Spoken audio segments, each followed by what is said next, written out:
Foi julgado no Tribunal do Júri do Fórum de Ipatinga ontem o Marcélio de Almeida Souza, 46 anos. Foi condenado a 30 anos de reclusão por ter matado a esposa, Alaide Pereira Souza, 44 anos, que foi morta com golpes de faca na garganta. O crime ocorreu no dia 30 de dezembro do ano passado na rua Omar Coutinho, 413, Nossa Senhora das Graças, em Paba.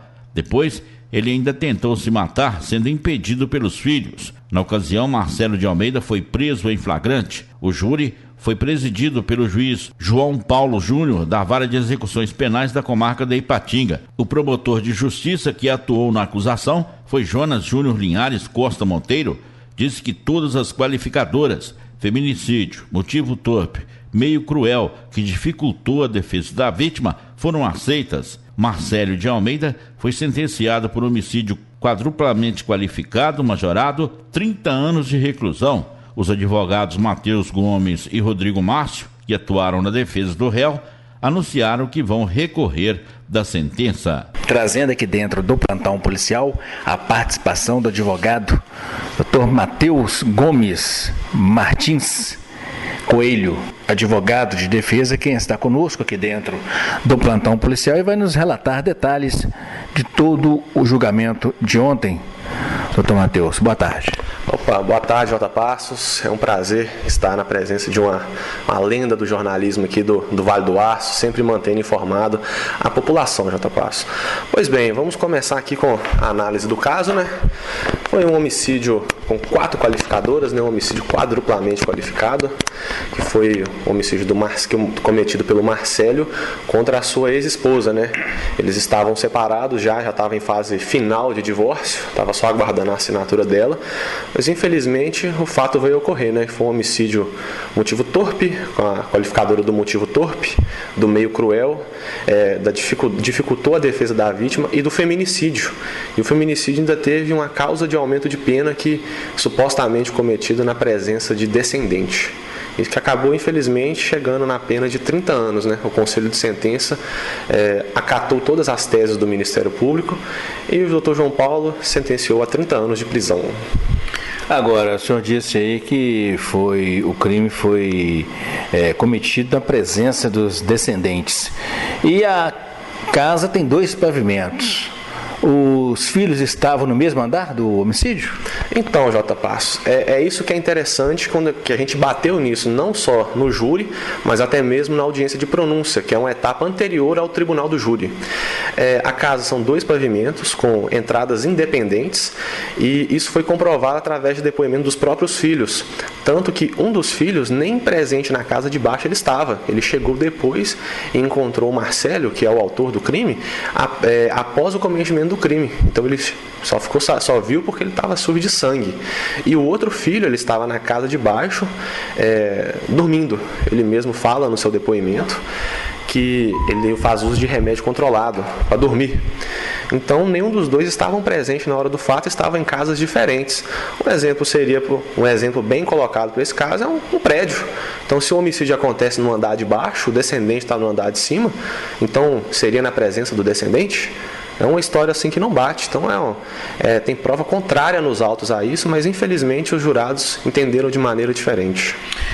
Qual foi a arma utilizada para cometer esse homicídio? A pergunta também muito interessante, que não foi uma simples faca, foi uma peixeira, uma faca bem grande, de 20 centímetros aproximadamente, mas ela foi encontrada com a ponta da faca amassada.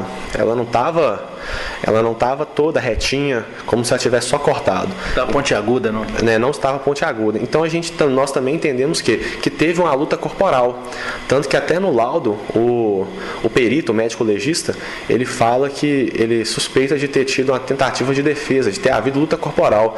Porque quem já usa faca até em casa, a faca ela não vai entortar porque você está cortando a carne, está furando alguma coisa. Então, é um indício de luta corporal, de ter batido na parede, de ter batido em algum móvel, esse tipo de coisa. Tanto que até ele ficou ferido.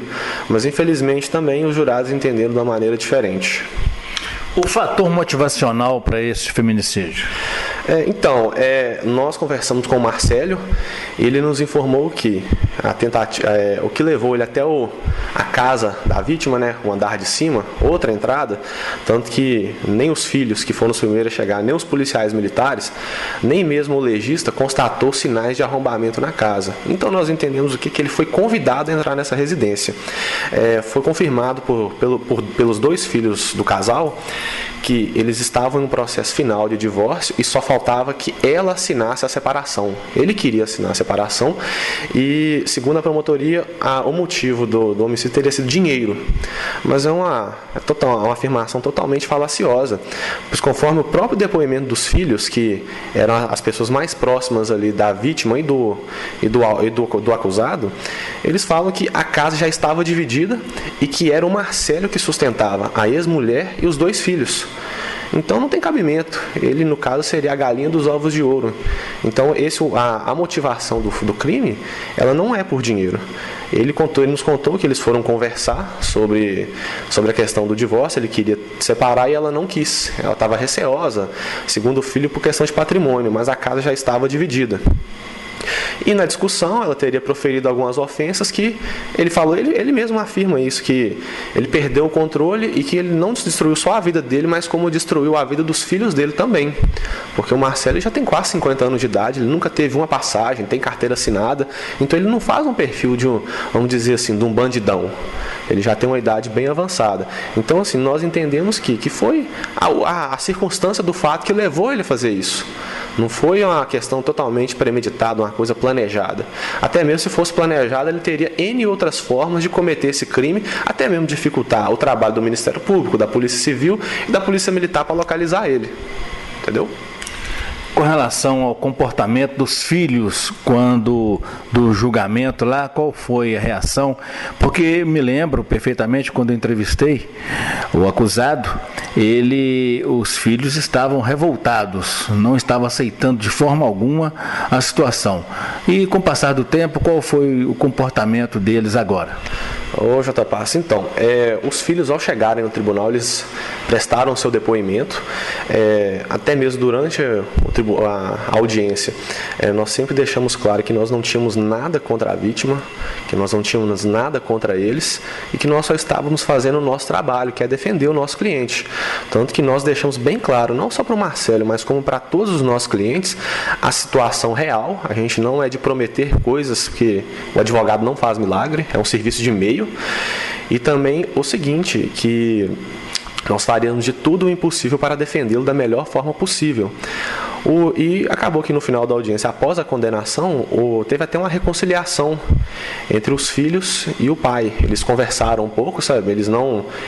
Nós saímos de perto para dar privacidade aos três. Eles conversaram, coisas do tipo, nós conversamos um pouco com os filhos, eles já estavam conformados, né? Que infelizmente o Marcélio sendo condenado a 30 anos de prisão, a mãe deles não voltariam. E eles sabem que o pai deles vai ficar muito tempo preso. E teve essa questão dessa reconciliação. A gente não sabe qual caminho que isso vai tomar, se eles vão visitar o pai na família, se eles vão vão visitar o pai no presídio, ou se eles vão manter o contato com ele. Mas assim, o que teve ontem lá foi um princípio de reconciliação. Qual o nome completo da vítima e também do autor? O autor é o Marcélio de Almeida Souza, e se não me engano o nome dela é Alaide Pereira de Souza, alguma coisa do tipo, eu não vou me lembrar de cabeça agora. E o local, o endereço desse crime, desse homicídio? Então, o endereço exato eu não vou lembrar de cabeça, mas foi no município do Ipaba. Foi na virada do ano, dia 31 de dezembro de 2020. Então, assim, o que nos estranhou também foi a questão da repercussão que esse caso não teve. Ele está tendo uma grande repercussão agora também. Também o julgamento foi próximo à data do dia de combate ao feminicídio, o dia estadual, né? Como foi bem lembrado pelo Dr. Jonas em audiência, mas foi um crime cometido no Ipaba. Foi no Ipaba e ele veio para Ipatinga porque a Justiça de Ipatinga tem a competência para julgar os fatos que acontecem no Ipaba. Claro, doutor, aí fica a orientação, né, até mesmo da própria justiça, para que as pessoas tenham um pouquinho mais de temperância quando depararem com situações adversas, né? Com certeza, né? O doutor Rodrigo, o meu parceiro lá em audiência, ele bem fala, quem nunca quis matar alguém, mas tem uma diferença muito grande entre querer matar e executar. Então é aquela coisa, né? Tá com muita raiva, conta até 10, sai de perto, porque são 30 segundos que mudam a sua vida, muda pro bem ou muda pro mal, né? E muitas vezes, quando muda pro mal, não atinge só você, atinge todas as pessoas próximas, como foi no caso que a gente tem discutido aqui. Eu conversei com o Marcelo na época, quando ele foi detido, e ele me disse isso: olha, eu acabei com a minha vida em poucos segundos, eu deveria ter equilibrado mais as forças, as energias, mas infelizmente não soube ou não teve condições de contar de 1 até 10. Infelizmente ele não teve essa chance, né?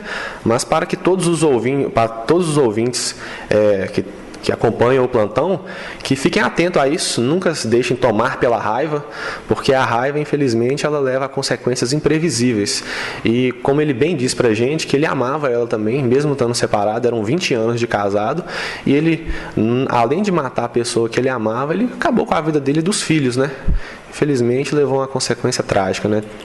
Porque na verdade a fala dele em dizer que amava e o fato em si é um choque violento, né? Porque é uma contradição muito grande, mas a gente sabe perfeitamente o que é o ser humano, né? O ódio, a raiva, naquele momento que o sangue, eu costumo dizer, o sangue talha, aí muitas pessoas, né, a grande maioria não tem aquela ponderação na hora que realmente precisa dela, né? Com certeza. A ponderação, a questão do autocontrole, ela é fundamental. Se nós repararmos, um exemplo seria aquele homicídio que aconteceu em Santa Rita de Minas. Na hora da raiva, por causa de uma coxinha, um amigo acabou matando o outro. As pessoas devem ter visto que os vídeos rodaram as redes sociais, que a pessoa que mata fala: cara, a gente é amigo, para com isso. Acabou que ele também foi tomado pela raiva, que desferiu aquele monte de facadas na vítima. Então, assim, são casos parecidos onde o descontrole da raiva levou a um final trágico. Para fechar a nossa participação aqui, esse exemplo ele vale muito para um campo onde normalmente acontece muitas desavenças, onde acontece muitas falta de temperança, o trânsito. Com certeza, Felizmente no Brasil a gente tem um nível de violência no trânsito altíssimo, né?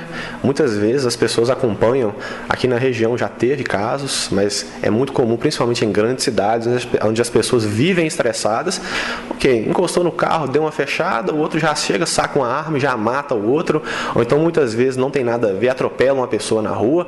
Então, assim, a questão do controle emocional é fundamental. E se nós pararmos para ver todo homicídio que não envolva droga, que não envolva mulher, quando é um homicídio a questão de raiva, de discussão, a gente vai perceber que são pessoas que normalmente têm uma vida tranquila, são normais no dia a dia e foram tomadas na raiva pelo aquele momento que chega numa situação que tem um final trágico, né? Muitas vezes terminando em morte. Voltando ao Marcelo, a pena então 30 anos, vocês da defesa irão trabalhar com algum recurso, alguma coisa desse tipo? Ô J. Passo, nós vamos recorrer sim, tá bom? Nós já entendemos ali que tem algumas provas contrárias nos autos, a questão da condenação, e nós vamos trabalhar para tentar reduzir essa pena no tribunal. Tá bom? A gente já tem as nossas teses aqui, obviamente, não posso falar mais, senão facilitaria muito o trabalho do MP, mas a gente já tem a nossa ideia de recurso. O Marcelo está tranquilo, nós conversamos com a irmã e a mãe dele, eles depositaram muita confiança no nosso trabalho, inclusive a gente até agradece essa confiança desde o começo, desde a prisão dele lá na delegacia, tá bom? A gente vai entrar com recurso para o Tribunal de Justiça de Minas Gerais, lá em Belo Horizonte, então nós vamos aguardar, nós vamos protocolar esse recurso aí, deve demorar 1 ou 2 meses, estou sendo bem positivo, achando que vai bem rápido, mas otimista, né? Estou sendo bem otimista, pode ser que isso normalmente não aconteça, são muitos processos, mas a gente está confiante que a gente vai conseguir reduzir essa pena lá no tribunal. Em não obtendo êxito nessa empreitada de vocês, nesse otimismo, ele ficará na luz da lei quanto tempo preso? Então, a gente não fez o cálculo ainda, mas a gente estima algo em torno de 12 a 15 anos, até para ele poder progredir de regime, né? Que foi um crime hediondo, feminicídio, então tem algumas regrinhas ali, ele é réu primário também, então a gente vai fazer o cálculo direitinho para a gente poder ver quando que ele vai progredir para um semiaberto, mas até lá ele vai ficar um bom tempo no regime fechado. Acontecendo tudo isso aí, ele ficaria então no mínimo 12 anos em regime fechadíssimo? Sim, eu chuto ali mais ou menos 12 anos no mínimo. Ok, mas alguma colocação, doutor? Obrigado pelo espaço, poder estar prestando contas aqui à sociedade patinguense, tá bom? Agradeço pelo convite por participar e até breve.